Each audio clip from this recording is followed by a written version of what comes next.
Of course, to help us, bring or rather shed some light into this discussion, let me usher in my guest tonight, Professor Fred Ogola, political analyst, into this discussion. But Prof, asante sana for making time. Thank you very much, my brother Evans. All right. So before we embark on this discussion, let's just run you through a couple of clips that really transpired today, just to give this discussion some context and weight. As much as we agree that our fellow Kenyans lost their lives, unfortunately, but we also moved on to ensure that we reconcile the country as we move on. BBC World Service has attended to this matter in a way that also looked at the Kenyan society or African society as something that discriminatory, sort of, if I may say so. Honorable Speaker, it looked like our media stations also picked it up without questioning how BBC World Service aired the story. It happens world over. People are killed, our people are killed, we sympathize, we moved on. Even world over. Remember, there was the same issue or similar in Capitol Hill.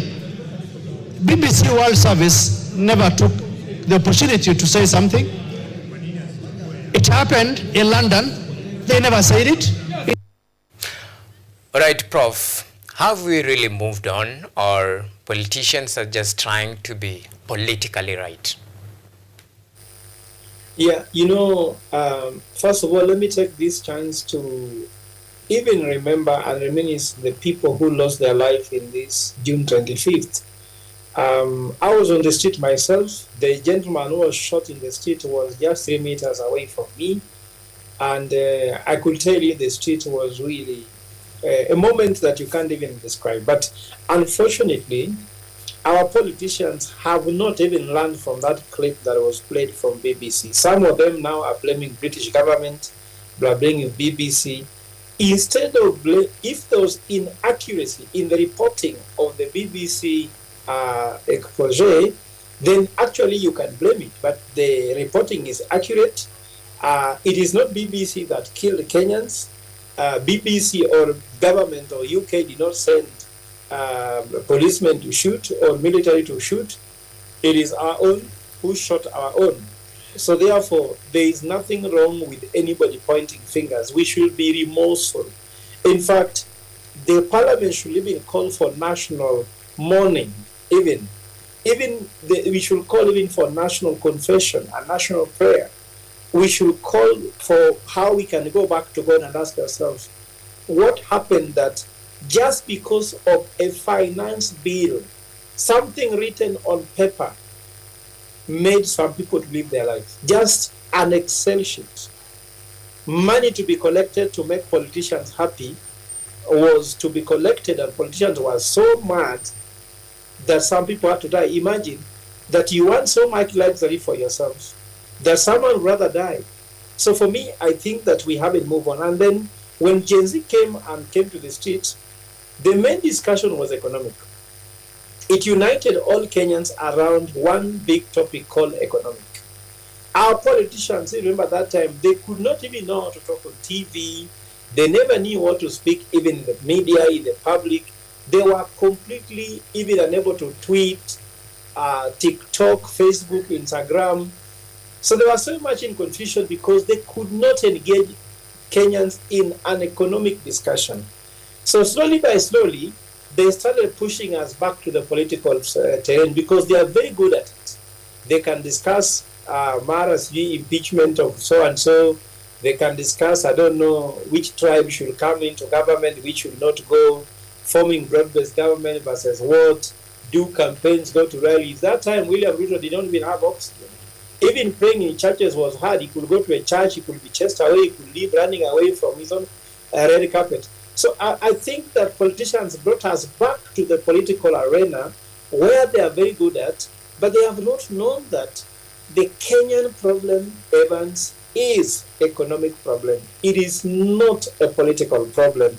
And solving economic problem with a political solution is completely shameful, because Kenyans went because of cost of living, unemployment, corruption, service delivery, lack of accountability, insensitive leadership. Those ones are the issues. No one had an issue with another tribe. There was no problem between Luos and Kikuyus or Kambas. Those issues are not tribal issues. Those are national issues. And the health is a national interest. Security is a national interest. Economy is a national interest. Food security is a national interest. I didn't see anything that was political there. So they are taking us back to political arena, forming IBC and the rest. For me, I still believe we should still discuss about the economic problem in Kenya, because they are still doing another finance bill, they are still doing another budget, and those budgets and finance bill will still hurt. I do not know whether they have learned enough lessons that the finance bill coming this year will completely be cognizant of the fact that it needs full public participation to ensure that, again, we are not going to the city to reject a finance bill. Follow the process. Like now, you see, the budget policy statement that John Buddy wrote has not followed the budget, has not followed the constitutional requirements. Actually, I'm in court to challenge the budgeting making process, because budget policy statement must follow public participation. You must involve the office of the Auditor General. You must involve the office of Controller of Budget. You must involve the public in public participation to come with the budget policy statement, because it defines the budget. It also defines the finance bill. How have they not done that? So these people haven't learned anything, Evans. It's like we are speaking on deaf ears. Wanasema kwa Kiswahili, sikio la kufa halisikii dawa. All right, and of course, no amount of justification can really undo what happened, the atrocities that young Kenyans were subjected to. I'm talking about 60 plus lives that were lost during this anti-finance bill of 2024 demonstrations. But what really worries me is the level of political backlash that we have witnessed from our leaders. Some who have really come out very strong and defend, the government position in regard to this, the expose that was released by the BBC. Well, this begs a very critical question. Why would politicians be so agitated with the expose at a time when Kenyans are still waiting for answers, and of course some are even waiting for closures from the authorities 10 months down the line? Yeah, Evans, it is a very important question you ask. If you look, first of all, what is very unfortunate is that when the Gen Zs had entered parliament, the first statement from the president, he was speaking as head of state and head of government. He said that those people were infiltrated by criminals. And he called those who are killed, who are in the demonstration, criminals.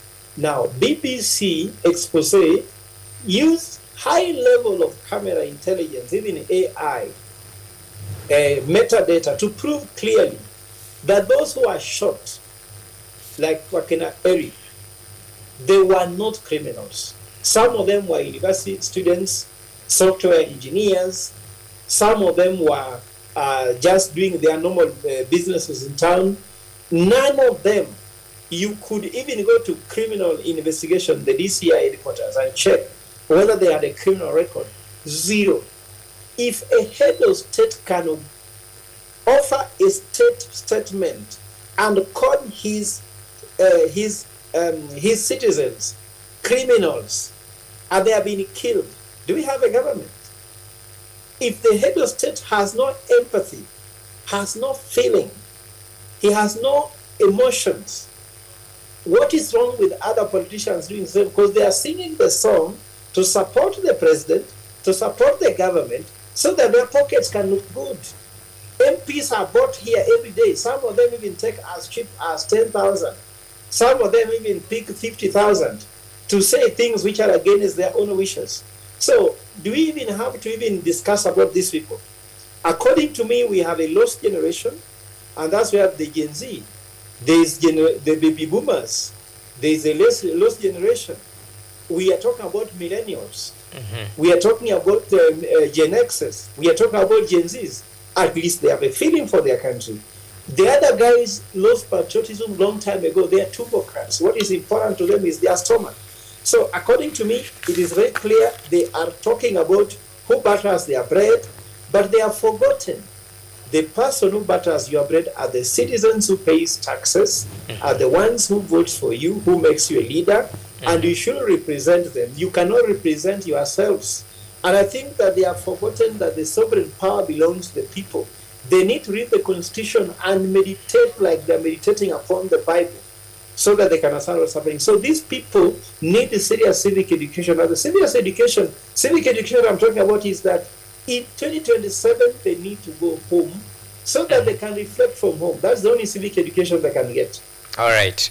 And Prof, this raises a very important aspect of this discussion. Now, the drawn-out nature of proceedings when it comes to investigating these cases of rogue police officers. Are you worried about the drawn-out nature of proceedings? Because we are having this conversation today because somewhere down the line, another family, another victim has not received the justice and the closure that they so much seek. Are you worried that as a nation we take too much time to investigate these cases and bring justice to the victims and of course the families who have been affected by these atrocities in the society perpetrated by alleged police brutality? So Evans, we are not even talking about taking too much time. We are not doing anything at all. The Gen Z killings is not the first killings we have in this country. Some of us, Fred Ogola here talking to you, have been arrested 8 times by this government. Mm-hmm. They take you to Central Police, they put you there for 2 nights, and then they release you, you pay a cash bail, they don't refund that money. The evil is too much, Evans. Me, I'm praying that the current government cannot be able to offer justice to these people. I'm praying to the families that are affected by who lost their relatives, Wakina Rek Masai, those who have been abducted, those who have been mistreated, that God may just give them peace in their hearts. Because even if this government, you take them to court, nothing will come by. If that policeman has been identified by BBC, even the name has been stated with the cameras shown, even the gun is shown, the kind of gun that shot, they should be arrested by now. If I was head of state, those people should be arrested by now. Mm-hmm. But they are now in the air. Now look at the point that some of the people who are talking on that TV, they are Kenyans, they are also working. How do they feel secure when they are speaking on TV, like the journalist Andala who was there? How does he feel safe when that policeman is also at large? We are playing with life. We are playing with fire. We are not living according to our constitution. The constitution has defined how everything should be dealt with. In fact, the constitution is a manual. I usually tell people that the founding fathers of this country did not allow a country to be run by guesswork. They came out with the governance manual, and there are 3 of them. One is the Constitution of Kenya 2010. The 2 are laws of Kenya made in Parliament, and the 3 are policies made by ministries. Why are they not being followed? IPOA is there chewing Kenyans' money in terms of budget and doing nothing. There's nothing IPOA has made to lower police brutality. Why are they there if they were formed to produce police brutality? We have come with so many institutions, so many commissions, so many committees that only suck money from Kenyans and deliver nothing. Like EACC. EACC is there to investigate corruption. What is corruption? Corruption is theft. Anybody who has stolen money, whether it's 10 billion or a chicken or an egg, is a thief. they should not be taken to EACC. They should be taken to jail. They should be taken to a cell. They should be arrested, taken to a cell, investigated by the police. Not being taken to EACC where they are sitting on a sofa, while they are taking tea and mandazi, with a fan next to them, sitting in a good couch, when they are being asked silly questions which are adding to nothing. Then after they win, they walk on the street of the Nairobi, they being celebrated. No, we cannot run such a society. According to me, these people, only God will help them for now. And the Bible is clear that the only Prince of Justice and Peace can give you peace. And that Prince of Peace and Justice will come one day when we'll have the right person in the State House. The day we shall have the right person in the State House is when Kenyans will have their right. For now, there is no right you have, my brother. I have gone through it at all. Someone can come to your house, take your phone and go with them, and there's nothing you can do. Someone stop you in the road, arrest you, destroy your car, and there's nothing you can do. So someone can put a bullet on your head, shoot you, you die, you are buried, and you can go. Remember Michuki said, the government can come and remove your teeth, and there's nothing you can do. That's where we still are until now. Nothing has changed. All right. And talking about IPOA, the body mandated with the responsibility of investigating police conduct, including violation of human rights, and of course make some recommendations in regard after the... Well, when you look at the IPOA that was formed in the year 2011, and of course up to the 2024, 93 complaints since its inception. Only 873 cases have made it to the office of the ODPP, with only 33 convictions. Does it speak volume of IPOA's inability to actually investigate and make sure that perpetrators are brought to justice as it deserves? Because the number of complaints versus the conviction cases, really it shows some sort of a disparity between what many might thought that the level at which one might seek justice, or rather pledge their hope at getting justice from IPOA, is quite big when you compare the disparity between the cases that have been filed and of course the successful convictions. Prof. Evans, if you're the President of the Republic of Kenya and you appoint all the commission at IPOA, you appoint all the commissioners, the council, everything else, how can they investigate you if you're the killer? That's why the President takes oath of office, oath of allegiance, the Constitution of Kenya, and oath of allegiance to the people of Kenya. Then they also take an oath or due execution of office, and it's very clear they must protect the Constitution. So if you have a head of state like one we have now, who has violated all the 18 chapters of the Constitution of Kenya, what can IPOA do? If you go IPOA, he appoints them. You go to DCI, he appoints them. ODPP, he appoints them. Even the judges, he's the one who appoints. Even the IBC, he's the one who appoints. How can someone appoint everybody and then those people can put him to book? It's impossible. Kenya needs an overhaul, my brother. We cannot continue doing the same thing. I don't even care whether you mention. Look at Kware. Bodies were retrieved in Kware, cut like chicken in a restaurant. Human body. So if human body can be cut like chicken, and IPOA is here earning salary in offices with sofa sets, government logos with the press conference, going to workshops in Mombasa, in Kilifi, everywhere, being given money to do strategic plans, being given money, I don't know for what, allowances, per diems. We cannot. I want to tell Kenyans, the only thing that can save Kenya, let's go to what my brother, Tony Blair, called modernizing government. Kenya needs to be modernized. Modernizing government means that it's not just William Ruto. Don't point finger at only the president. Some of the people in government enjoy the government the way they are, and they don't want to change. Because change cannot take place when the agents who are enjoying change, because There are beneficiaries and there are benefits. So the beneficiaries are those in government.